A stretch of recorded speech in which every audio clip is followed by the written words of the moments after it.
B-I-N-G-O, B-I-N-G-O, and bingo is his name. Oh. Hello unicorns, I am back with another video. This is a list of all my anticipated releases coming out in June.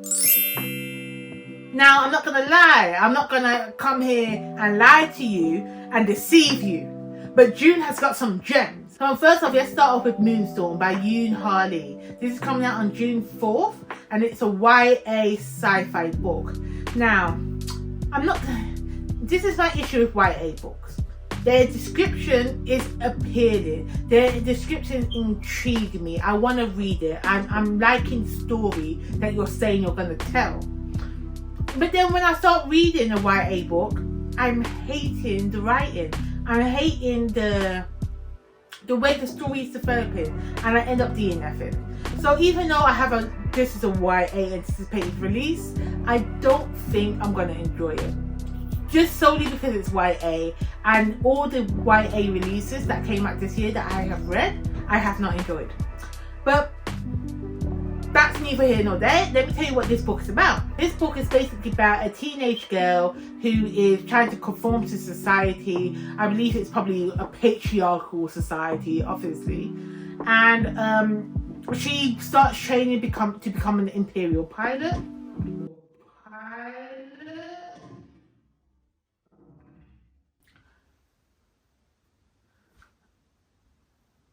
Where's that fly gone? I swear to God, I need to get like a fly trap or something because it's getting a bit warm here, so I have to keep my windows open. These flies be flying into the window and be buzzing about, but they don't know how to fly back out. Like they forgot the way in. Get back out. So when I close the window, it's just trapped in here and it gets on my nerves. Buzz, buzz, buzz all the time. Anywho, maybe I should get an iguana. Don't they catch flies with their tongue? I'm not sure. Anyway, back to Moonstorm. So Moonstorm is basically about a teenage girl who joins an Imperial flight school, and then I don't know, something happens and she's forced to return back home to her rebellion roots to help save her world. Now, I do want to read more about it. It does sound intriguing, but again, it's YA, and I don't think YA works for me anymore. The next one I have on June 4th is a historical fiction. This is called The Ballad of Jacquet. The Ballad of Jackie Delahaye. What? The Ballad of The Ballad of JD. The Ballad of JD. This is by Bryony Cameron. I hope I said her name right. Now, historical fiction so far this year has been doing me right. Has been giving me what I've been needing. Okay, so let's see what this book's about. This is about... Oh! And this historical fiction it's already won in my book. It has already won.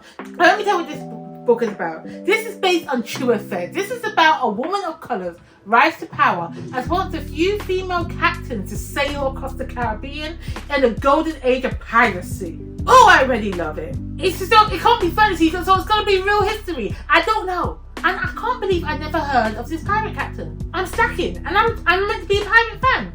This is my #1 book of the month. I can already tell. Hopefully my library gets it in time so I can read it. Who knows?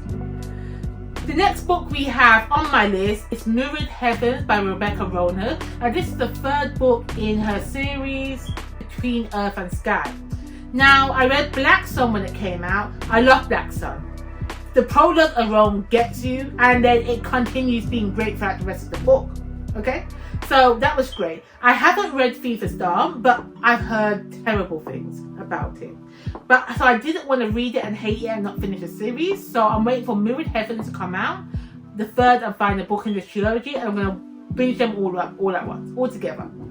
So the next one that I have on my list is by Nicola Yoon called One of Our Kind. One of Our Kind, not one of a kind. One of Our Kind. This is her first adult book.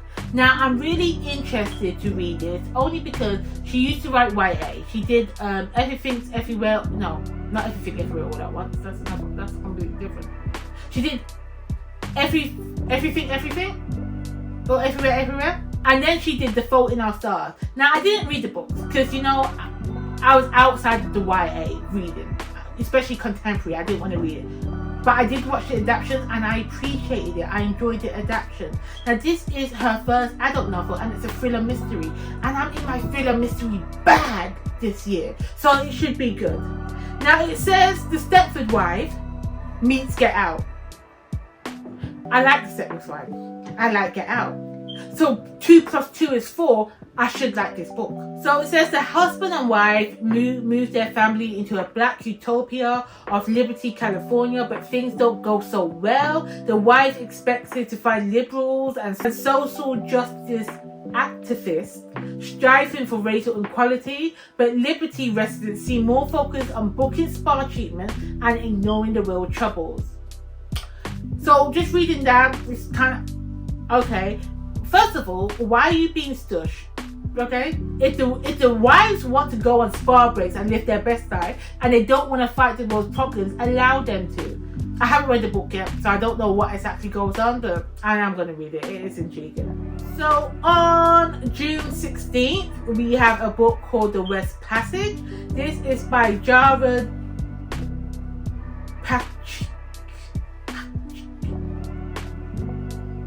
Pachecki?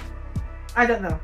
It's a sci-fi fantasy. Now, let me tell you the real reason this book made the list. It was on my radar the first day.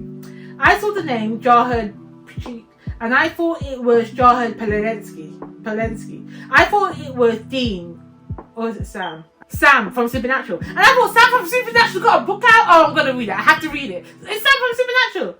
It ain't Sam from Supernatural. It ain't him. It ain't. But I'm still gonna read it because the book sounds interesting. A palace the size of a city, ruled by giant ladies of unknowable eldritch origins.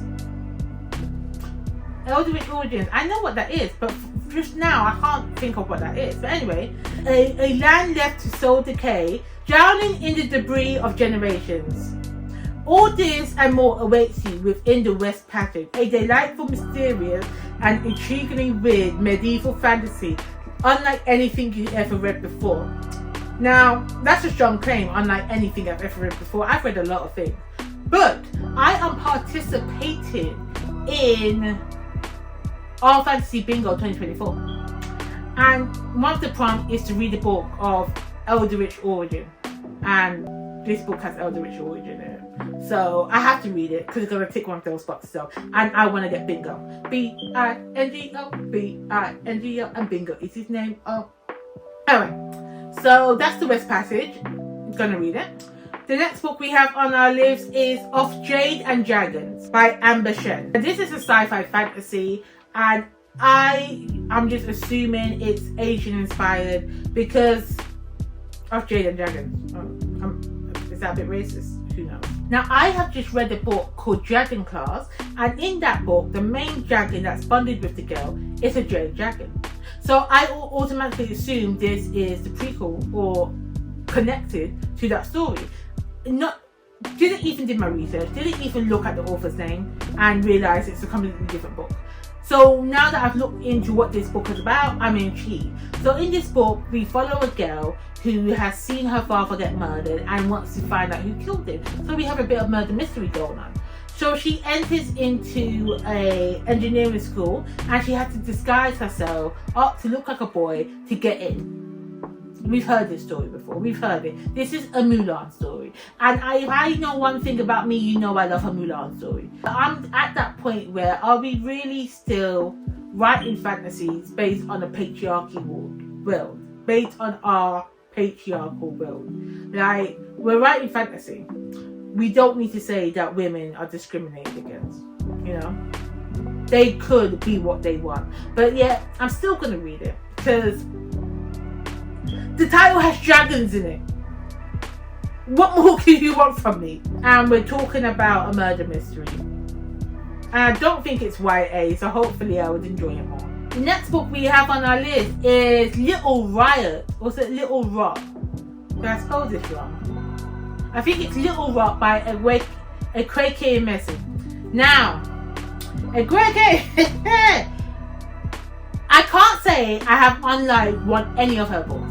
All of the books that this author has written, I have loved. Okay? No, that's a lie. All of the books this author has written, I have enjoyed, and I have strong opinions on it. Okay? So I feel like anything she writes, I have to read. I have to read because I know I'm going to get some fulfillment out of it. I might not like it, but I'm going to enjoy the experience of reading the book and have a discussion about why I don't like certain things or why I do like certain things. So, Little Rock. This is about the elite underbelly of a Nigerian city. Okay? It's about a party that goes wrong, about a group of friends. It's about a group of friends. I think there's 5 different perspectives, and it's about how everything just falls apart in their lives. And I think it takes place over one weekend that changed their lives. I just know there's going to be a whole heap of mess. There's going to be a whole heap of controversy within the text, and I can't wait to read it. So my last 2 books that's coming out on June 25th are the 3rd book in the series. Number 1, we have Amari and the Despicable Wonders. Now, what can I say about Amari that you ain't never heard before? Amari is a middle grade book, and I love it. I love it. Amari is the one that got me reading middle grade again and made me dabble into YA. YA ain't been hitting the mark, but middle grade's been doing something. Okay? So Amari is great. I don't even need to know what the book's about. I just know I'm going to read it. So that's book number 3. The 3rd book of this next series, I don't know if I'm going to read it. I'm in 2 minds. And that is Children of Anguish and Anarchy by Tomi Adeyemi. Now, I've waited so long for this 3rd book to come out. I enjoyed the first one. It had its problems, but I enjoyed it. The second one pissed me off. Like, what was it? I was done. I was over it. I was done reading it. And if the 3rd book came out when I read the 2nd book, I would have picked it up. I would have just shut the book and been done with it. But now I had time to sit on it. Now the author had time to sit on it. I feel that her writing has improved because so much time has passed. I feel that she's taken on the criticism that was made about her 2nd book. She has developed her characters more, and I feel like this 3rd book could be the strongest book of the series. Considering the fact that the other 2 were just mediocre at best. That's not saying a lot. But I might read it. I might DNF it, but I'm going to attempt it. And the covers alone make me want to read it. So that's the 3rd and final book in Children, Blood and Bone. We have Children of Anguish and Anarchy. I don't want to read the 2nd book again. I know it ended on a cliffhanger, but I don't know exactly everything that happened in it, and I refuse. So I'm going to have to find a spoiler-filled review or recap somewhere, because I refuse to read the series again. I'm not going to do it. But yeah. So these are my most anticipated books for June. Some of them I am really excited for. Some of them I'm a bit meh about, but I'm intrigued enough to want to read them. Let me know if you have any books that will come out in June that I haven't mentioned that you're most excited for, or if any of these books mentioned are on your list. Well, thank you for watching this video, and me and Angelica will be back with another video shortly.